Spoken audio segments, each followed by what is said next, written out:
back with another YouTube video talking about good morning. Talking about sleep. Sleep, baby. Everyone loves a good night's sleep.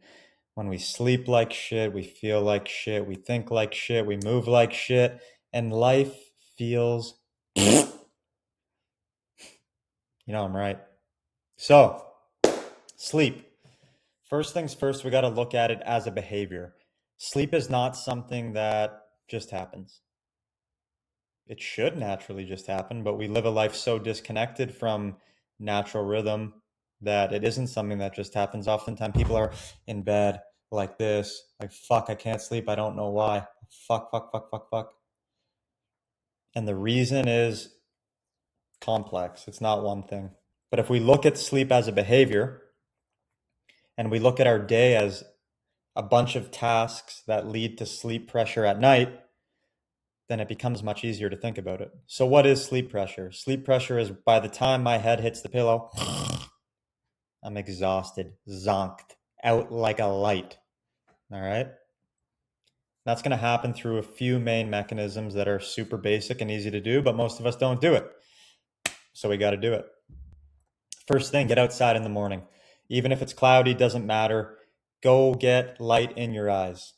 Not only does light in your eyes tell your body, hey, it's day, it also tells your body, hey, start producing melatonin so we can release it at night. So even though melatonin is something that is released at night, its production is cued and started by light in the morning. So getting outside, getting light, even better, if you can take 20, 30 minutes in the morning and just get outside, do some high knees, do some squats, fucking punch the air, run a little bit. I don't care. Just move your body. Movement is another potent signal that tells your body it's daytime, baby. And it's also something that leads to more sleep pressure at night.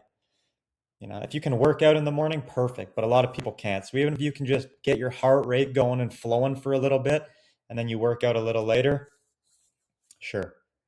Another thing that's a potent builder of sleep pressure is meal timing. And I would say the most important one is what time you stop eating. If you're eating until 8:30, 9 o'clock at night and you're on your phone looking at Instagram while you shove shit in your mouth, and you're not going to sleep well. Okay? I like clients to have at least 2 to 3 hours before they go to bed where there's no food in their mouth. That's a huge one. Makes it super easy to do. There's not a lot of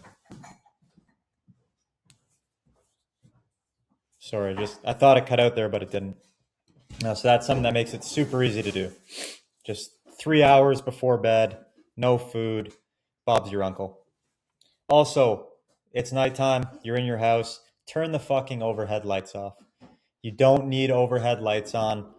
Go to blueblock.com, buy some nice blue light block light bulbs, put them into some lamps, turn those on, light a candle, put on some James Brown, and chill. Okay, light, just like it's a potent stimulus in the morning to tell us it's day. If we got bright overhead lights on, we're watching TV, got our cell phone up here, we're not going to fall asleep too well. So that's how you build sleep pressure. You do it through movement, you do it through light, you do it through food, and you do it for winding down when the day is over. Now, oftentimes people will be like, not oftentimes, that's bullshit. Sometimes people will be like, I already do that and I can't get to sleep. So now we have to look at, okay, well, is there something going on in your life that you're not dealing with, or are you getting into stressful situations late in the day when it comes to work or tough conversations? The evening you got to wind down. If I go to sleep and my mind is racing like crazy because I just had an intense conversation or I'm dealing with a business thing, of course, that's going to lead to my sleep not being as good. So don't do that. Another big one, people under fuel. I see this with women often, sometimes men, but a lot of women under eating carbohydrates through the day, under eating food in general. And maybe they get to sleep, but then they wake up 1, 2, 3 times in the night. And that's because their body is running on such a lack of food and their liver glycogen levels are so low that their body releases stress hormones in the night to release glucose in other ways, and that wakes them up. And then they wake up and they're wired and they're like, yeah, I don't know why. So check in with your nutrition. Sleep is whatever, a 7, 8, 9, 10, 11, 12 hour process. If our bodies don't feel like they have adequate fuel going to bed, it's going to be hard to stay asleep. So even though it goes against a little bit of what I said on the circadian topic of 3 hours not eating before bed, when I have people that are waking up multiple times in a night, often what I'll do is get them to start eating a little bit more through the day, specifically carbohydrates. And then at night, like 30, 40 minutes before bed, I'll have them have some hot water with half a scoop of collagen, half a banana, and a little bit of honey on that banana. And sometimes even just that little pre-bedtime snack keeps them down, keeps their nervous system less jacked up, and allows them to sleep. So when you're looking at sleep, don't just look at it as something that should just happen. You're right, it should naturally happen if you're applying the natural signals that have existed all through human history for you to feel tired and go to sleep. If I could tell you to fix one thing when it comes to your health, or one thing that I know makes me feel amazing and sharp and on the ball, is when I've had a good night's sleep. The way my business operates, the way my workouts are, everything in my life is downstream of my sleep. When I sleep like shit, I really feel like life is just heavy. And that's why when I work with people, one of the first things we ever focus on, if it's not already there, is proper sleep structure. And, just making sure when your head hits the pillow, not only are you tired, but that you can actually fall asleep and stay asleep.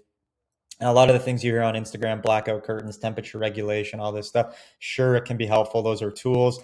But if you're putting tools on foundational patterns that aren't there, I don't care how blackout your curtains are or fucking how cold your bedroom is. If you haven't done anything all day to increase sleep pressure, or if you're stressed as all fuck, or if you haven't fueled with enough food, blackout curtains and room at a certain temperature isn't going to do much. But if all those other things are in place, bada bing, bada boom, it's going to be out like a light.